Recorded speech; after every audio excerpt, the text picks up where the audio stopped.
กับทักทายสบายดีและสวัสดีครับพ่อแม่พี่น้องเนาะบอกว่าจะอยู่ในประเทศหรือว่าต่างประเทศกับขอต้อนรับพี่น้องทุกคนเขาสู้ซองบาปแพงเราเนี่ยอีกคือเก่าคือเดิมกันเด้อพี่น้องเนาะ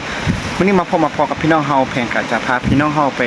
ขาดนาอีกคือเก่าพี่น้องเพราะว่ามื้อวานเฮาก็ได้ขาดเป็นมื้อทำอิฐแหละกับมื้อนี้ก็เป็นมื้อที่2พี่น้องเฮาก็สิพาพี่น้องเฮาไปเบิ่งบรรยากาศในการขาดนาของเฮาภายในมื้อนี้ว่าสิเป็นจังใดก็ไปรับชมนํกันเลยพี่น้องตอนนี้เนาะพี่น้องเฮาก็ได้ย่างก้าวเข้ามาฮอดบอนที่ว่าเฮาจะไทยจะขาดหน้าพี่น้องส่วนทางพุ่นก็คือเป็นน้องทรายพี่น้อง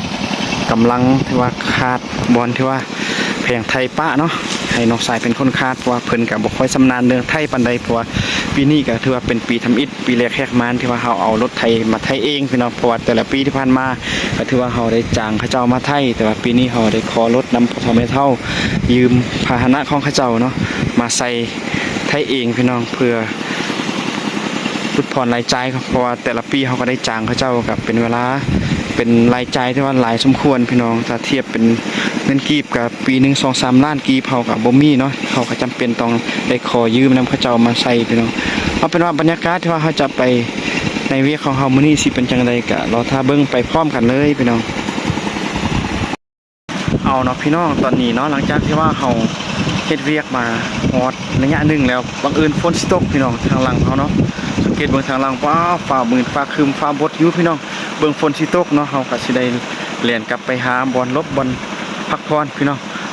เพราะว่ารถของเฮาเนาะมันเก่าแล้วพี่น้องสภาพมันเก่าแล้วเพราะว่ามันก็ใช้งานมาเกือบ20 ปีพี่น้องตั้งแต่พอเฒ่ายังนุ่มพี่น้องมาฮอดปัจจุบันนี้เพิ่นก็เฒ่าแก่แล้วจนมีลูกมีหลานพี่น้องรถก็เริ่มบ่ค่อยดีปานใดเวลาฝนตกใส่ผ่านมันบ่ดีเนาะมันบ่ปิ้นการใช้งานของมันก็บ่ได้เฮาก็สิได้กลับไปให้พี่น้องเฮาได้เบิ่งภาพบรรยากาศเล็กๆน้อยๆเนาะก่อนที่ว่าฝนสิตกพี่น้องว่าสิเป็นจังไดไปรับชมพร้อมกันเลยพี่น้อง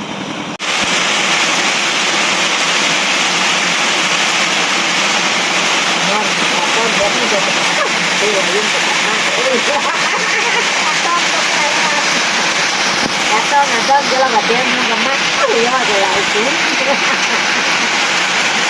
Bueno, pues no, yo la metí.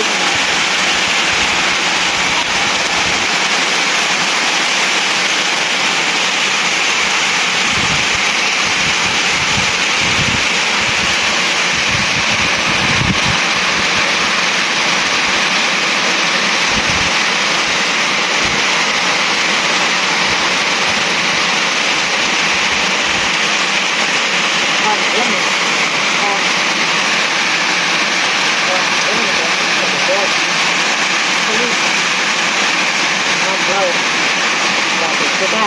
เข้ามากับที่แต่ก็ไม่จะเป็นคนเนี่ยที่เป็นตัวจัดตั้งอ้อมเป็นอะไรก็ตั้งกับที่แบบนั้นที่เอามานั่งก็ได้เพราะนั่งกับมึงเป็นมึงห้องแต่ห้องมาแบบเพื่อนแบบเพื่อนแบบมึงเพื่อนเป็นนี่เอาเนาะพี่น้องหลังจากที่ว่าเฮารอท่าฝนเศร้าตกก็เป็นเวลาโดนสมควรพี่น้องเกือบ2 ชั่วโมงฝนจึงเศร้าตกก็ตอนนี้จะมาฮอดเป็นเวลาตอนแรงพี่น้องเนาะเพราะเฮาก็กลับมาอยู่จุดนี้แล้วก็เป็นเวลาตอนแรงกันแล้วพี่น้องเบิ่งเริ่มมืดแล้วพี่น้องเฮาก็สิได้พาพี่น้องเฮากลับบ้านกับเพื่อนพี่น้องแต่พอเฮาก็เฮ็ดเวียกมาก็บ่เต็มเม็ดเต็มมือพี่น้องเนื่องจากฝนตกนั่นพี่น้องน้ำเวียกของเฮาก็ยังบ่แล้วพี่น้องยังอีก2 ไร่พี่น้องเนาะที่ว่าเฮาจะไถอะไรจะคาดก็มื้ออื่นก็สิเป็นมื้อที่ว่าเฮาปักดำแล้วพี่น้องแต่ว่าเขาจะเศร้าเนาะไปไทยไปคาดให้มันเร็วประมาณ8-9 โมงพี่น้องมาช่วยเนาะเป็นว่าตอนนี้ก็สิให้พี่น้องเฮาเบิ่งภาพบรรยากาศก่อนมืดก่อนค่ำว่าสิเป็นจังไดไปรับชมนํกันเลยพี่น้องเอาพี่น้องตอนนี้ก็สิให้พี่น้องเฮาได้สังเกตเบิ่งภาพบรรยากาศยามแลงพี่น้องใกล้ค่ำใกล้มืดแล้วพี่น้องนี่ก็บางคนอาจสิบ่เห็นสัตว์ปานใดเพราะว่าแถวนี้ก็เป็น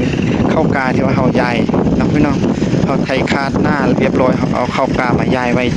แถวนี้เป็นบ่อนมากับมื้ออื่นก็สิได้พาพี่น้องเฮาไปตำหน้าเนาะพี่น้องก็ถือว่าได้สำเร็จภารกิจในการเฮ็ดนาปีนี้พี่น้องสังเกตบนฟากนั่นพี่น้องนี่หมอกกำลังขึ้นเพราะว่าตอนแรกเนาะพี่น้องเอาสิให้พี่น้องเฮาได้เบิ่งภาพบรรยากาศยามแลงพี่น้องนี่บ่เห็นหยังพี่น้องเพราะมันมืดแล้วเนาะพี่น้องก็ประมาณนี้เนาะพี่น้องเดี๋ยวเฮาสิพาพี่น้องเฮากลับไปอยู่จุดนั้นเนาะ พักผ่อนเมียนเครื่องเมียนของอยู่ในเถียงนาพี่น้องเอาเนาะพี่น้องตอนนี้เนาะเฮาก็สิพาพี่น้องเฮากลับไปอยู่เถียงนาแต่ว่ามันมืดเนาะเฮายันสิบ่เห็นพี่น้องบ่เห็นสัตว์เฮาก็อยู่จุดนี้ก่อนแล้วก็สุดท้ายนี้พี่น้องแพงก็เข้าฝากซองอีกคือเก่าคือเดิมพี่น้องเนาะบ่ว่าจะเป็นพี่น้องฝั่งลาวฝั่งไทยแล้วก็พี่น้องต่างแดนที่ว่าได้เห็นคลิปของแพงจังซี่เนาะรู้สึกคักมักวิถีชีวิตแบบลาวบ้านนาพี่น้องโดยเฉพาะก็คือชนเผ่าขะมุที่ว่าอาศัยอยู่ทางภาคเหนือของประเทศลาวเนาะพี่น้องที่ว่าเห็นจังซี่รู้สึกคิดฮอดบ้านเกิดเมืองนอนก็อย่าลืมเข้าไปเบิ่งแล้วก็เข้าไปกดไลค์กดแชร์กดติดตามช่องของแพงหน่อยเด้อพี่น้องเนาะเพื่อเป็นกำลังใจให้แพงได้เฮ็ดคลิปวิถีชีวิตบ้านๆอย่างซี่ให้พี่น้องเฮาได้เบิ่งต่อๆไปพี่น้องพบกันใหม่อยู่ในคลิปหน้าสำหรับมื้อนี้ก็ต้องขอกล่าวคำว่าสบายดีพี่น้อง